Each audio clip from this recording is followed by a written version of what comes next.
Welcome to the Emergent Reality Network. Please stand by for a public service announcement. Please be advised that you have been advised. Tomorrow has been cancelled due to the lack of interest. Thank you for your participation in humanity. The revolution will not be televised. This has been a recording. Connection established. Greetings world. We are anonymous. In response to the Turkish government brutal attacks on its peoples that are protesting to voice their concerns, we are furthering our exposure of the Turkish president and government corruption. We not direct your attention to their controlled media and remind the world why you cannot trust any news not coming directly from the boots on the ground or whistleblowers like Hakan Fidan, a long-time Erdogan confidant in charge of MIT since 2010, which has spoke about a launched psychological and influence operation, PSYOP, to shore up Turkish President Erdogan's popularity.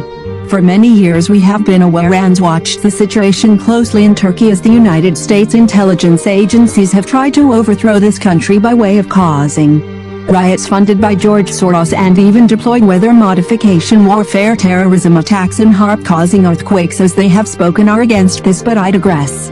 The facts are, whether it's Western influences or your own, the victim that suffers is the people as you wage war against them for your own political agenda.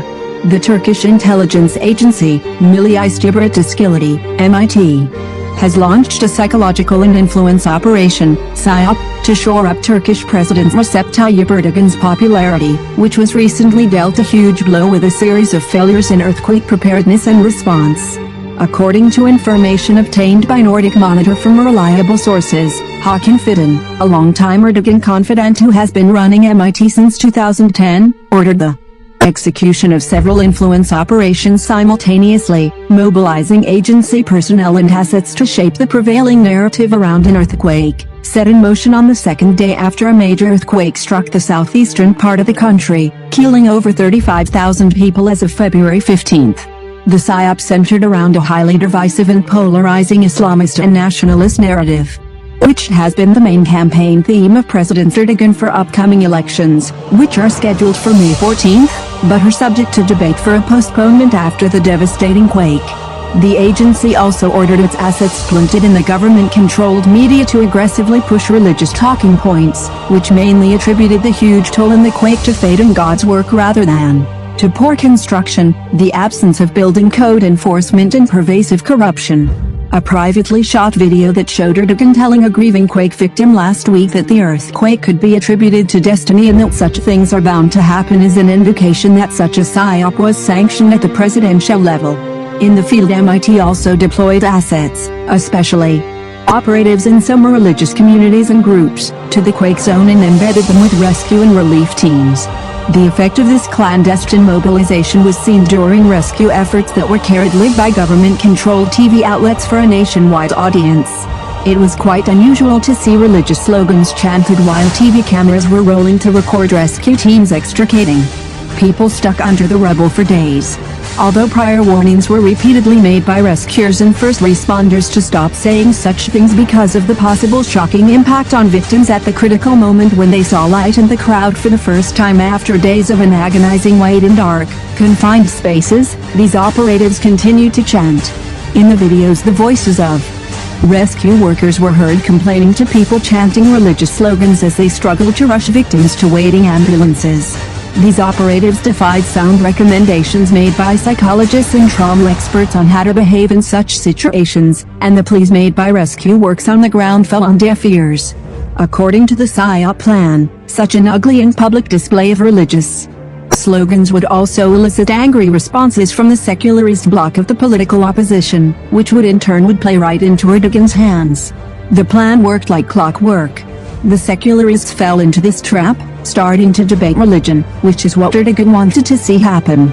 This helped him stop the bleeding from defections in his conservative religious base and frightened voters on the center-right of the political spectrum. MIT also recommended mobilizing the Diyanet, the government's mammoth religious arm that employs some 140,000 people, most of them as imams, and controls some 90,000 mosques. That advice was put into motion quickly. Prayers called Salah were recited from loudspeakers of minarets, which is quite unusual because Salah is usually only recited Nationwide on Fridays, an hour from the main prayer hour locally if a death occurs, with the neighborhood mosque using the loudspeaker to recite Salah to inform locals about the deceased and invite residents to prayer. This decades-long tradition was broken for the first time in Turkey during a false flag coup attempt in 2016 that was orchestrated by President Erdogan and his intelligence and military chiefs to grab power, transform government institutions with the purge of some 150,000 people and push the reluctant army into a military incursion into Syria. The court documents at the time revealed that MIT Chief Fidan was in a secret meeting with the DI and its then President Mehmet Golmez at intelligence headquarters just before the limited military mobilization took place on July 15, 2016. All of a sudden Salah prayers were recited from the loudspeakers of tens of thousands of mosques across Turkey. The execution of the second leg of MIT's PSYOP was assigned to the shadowy neo-nationalist group Aydınlık, led by pro-Russian politician Erdogan Pirinsek, a de facto partner of the Erdogan government. While the rescue efforts were underway and everybody was talking about rushing supplies and volunteers to the quake-hit provinces, Pirinsek's Vatan Party suddenly launched a bizarre anti-American campaign. The campaign was first announced by Özgür Bursalı, the General Secretary of the Vatan Party, on February 9 and expanded a day later by Pirinsek on his Ulusal TV network. It claimed that the U.S. was preparing to invade Turkey under the pretext of sending aid. The party picked up on the Pentagon's announcement on February 8, which stated that the USS George H.W. Bush aircraft carrier in the Mediterranean Sea was instructed to sail closer to Turkey in the event of a need for earthquake assistance. The U.S. aid with an aircraft carrier and the like can't be accepted. We say to them, may your ships sink. These American ships conducted a drill for the invasion of Turkey, Pirinsek claimed on TV. We will not fall victim to this fraud that the U.S. is pretending to bring us aid, he added. Pirinsek further claimed that the earthquake is under the command of the U.S. The earthquake is like a weapon used by the U.S., like a nuclear bomb dropped on Turkey by the U.S. They say they are destroying Turkey with the earthquake. The Vatan Party's campaign was aimed at helping shift the debate by directing the Turkish public's focus to Turkey's perceived external enemies, the U.S. being the prime villain. The campaign was sanctioned by the Erdogan government, whose talking heads expressed similar far-fetched conspiracy theories to muddy the waters of the information channels. In fact, even Turkish Foreign Minister Mevlut Cavusoglu took a moment to comment on the U.S. aircraft carrier right after a visit by Greek counterpart Nikos Dendias, who visited the quake zone on February 13. We decide who can enter Turkey's territorial waters, he declared while briefing reporters on Dendias's visit, and added that Turkey would not allow the U.S. carrier to enter Turkish waters if the U.S. asks for permission. There is no need for it. Why do we need a U.S. warship? There's no need for a U.S. warship to enter our territorial waters, he said. MIT, however, faced a problem in pushing the xenophobic narrative that Turkey has been under attack by the West, claimed repeatedly by Erdogan and his deputies in their public remarks in recent years, after 81 foreign countries sent 9,456 people to contribute to rescue and relief efforts and brought aid to help Turks cope with post-quake problems that needed to be dealt with. Further, MIT teams were deployed to exert pressure on foreign rescue teams, which led to security and safety concerns on the part of many countries that sent them to Turkey. The German and Austrian teams had to suspend operations for a while, the Spanish teams halted their efforts earlier than planned, and Israeli teams stopped their rescue work and departed Turkey, citing threats directed at their members. Credible reports from the field indicated a pattern in which foreign rescue teams were in many instances pushed to the back burner right after they managed to reach out to people under the rubble and were about to pull them to the safety. Instead, Turkish teams on standby replaced them to prevent foreign rescue teams from claiming credit for the success.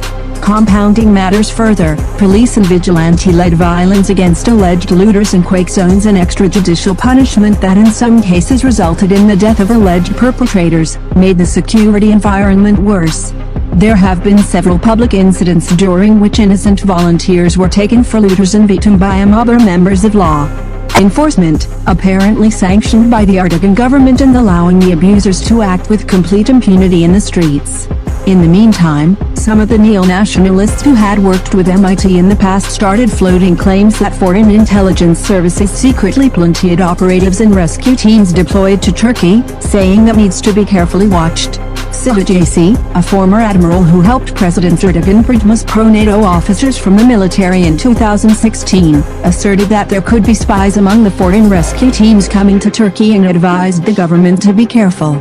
Others like Metin Kulunk, a close confidant of the Turkish president, alleged that Christian missionaries had infiltrated rescue teams in the Turkey's Diyanet. Needs to monitor them closely. The last card played by MIT to shape the debate around the earthquake was the mobilization of anti-migrant politician Ümit Özdağ, leader of the far-right Victory, Zafer, party. Özdağ, a longtime MIT asset, started 2 earthquake-struck cities with the goal of channeling public anger to Syrian and other migrant groups. He claimed that migrants engaged in looting in areas affected by the earthquake, robbing the deceased and burgling vacated homes. He asked the government to issue a kill order for looters. In one video he was seen coordinating with a group of young people who were later spotted in another section of the city chanting for the death of Syrian and Afghan migrants. Özdağ shared footage from the quake zone on February 10 claiming that a young Syrian man was seen stealing a mobile phone from a rescue worker. It later turned out that the young man was a Turkish volunteer and that he was putting his own phone back in his pocket. Özdağ refused to apologize when his lie was exposed.